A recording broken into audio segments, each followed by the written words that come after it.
আমি বসে বসে আছি মাখা, যে যত পারবি রং মাখা। দীর্ঘদিন ধরে আমাদের এই চ্যানেলে কোনো ভিডিও আপলোড করা হয়নি, তো তোমাদের সকলকে জানাই হ্যাপি হোলি। তো মধ্যে বিষয় হচ্ছে যে বাপের বাড়িতে এসেছি, শরীরটা খুব একটা ভালোও নেই, কিন্তু এখন বান্ধবীদের চক্করে পরে রং খেলায় মারতে হচ্ছে। তো রং খেলা অ্যাকচুয়ালি নয়, আবির নিয়েই খেলা করছে। দেখো ওরা দুই বান্ধবী সুস্থ আছে, দুই বান্ধবী দুজনকে মাখাচ্ছে। আর আমাদের সত্যি কথা বলতে ফ্রেন্ড সার্কেল অতটাও বড় না যে সবার সঙ্গে রং খেলা করবো। আমরা তিনজনেই রং খেলা করি। দেখো এখন ওরা দুজন রং খেলায় মেতে আছে। ভালো করে লাগাও, ভালো করে লাগাও।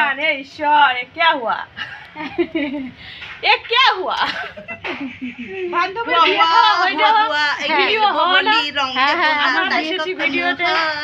এসো এসো বাইরে এসো আর করো না ভাই, এসেছে হোলি এসেছে, এসেছে হোলি এসেছে। আমাদের আমরাই কাউকে পাত্তা দিই না, ঠিক বলে আমাদের রং কিনবো, এবার টাকা দিয়ে রং কিনে অন্য কাউকে মাখাবো কেন, নিজেরা মাখবো।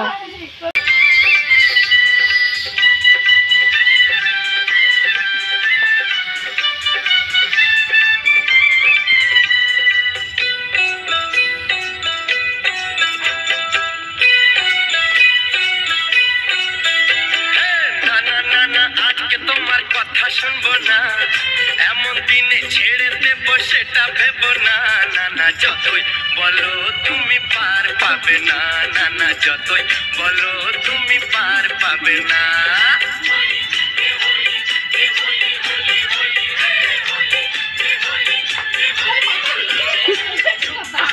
তুমি কি মদ খেয়েছো, নেশা করেছো?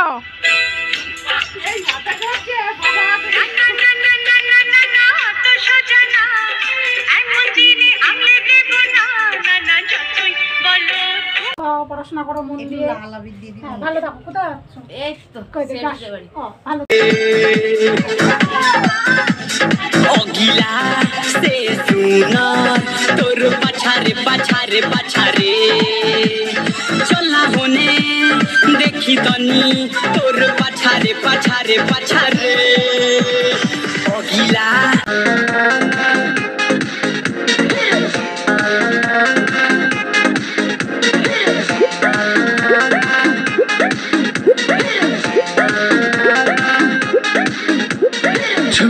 बदन की देखो न कटन की चादर बिछा दे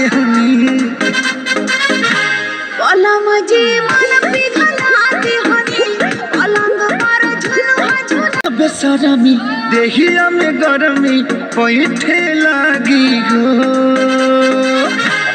अमरिया लागी हो नस नस पैठे लागी हो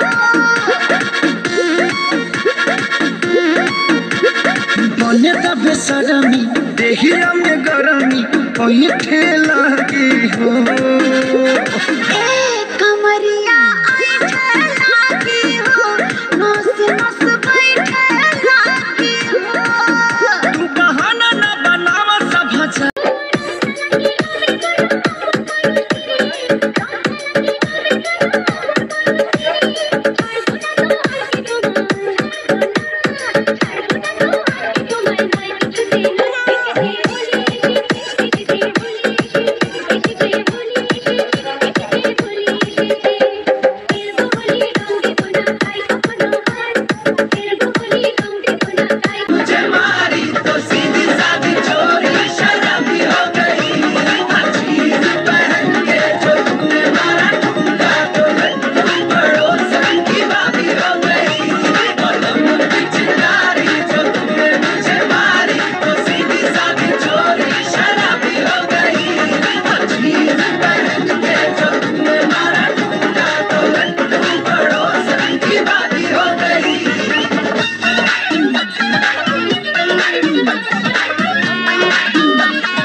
जलुआ के शॉट होला ए रानी गरम जवानी पानी पिए लुगाटा कहट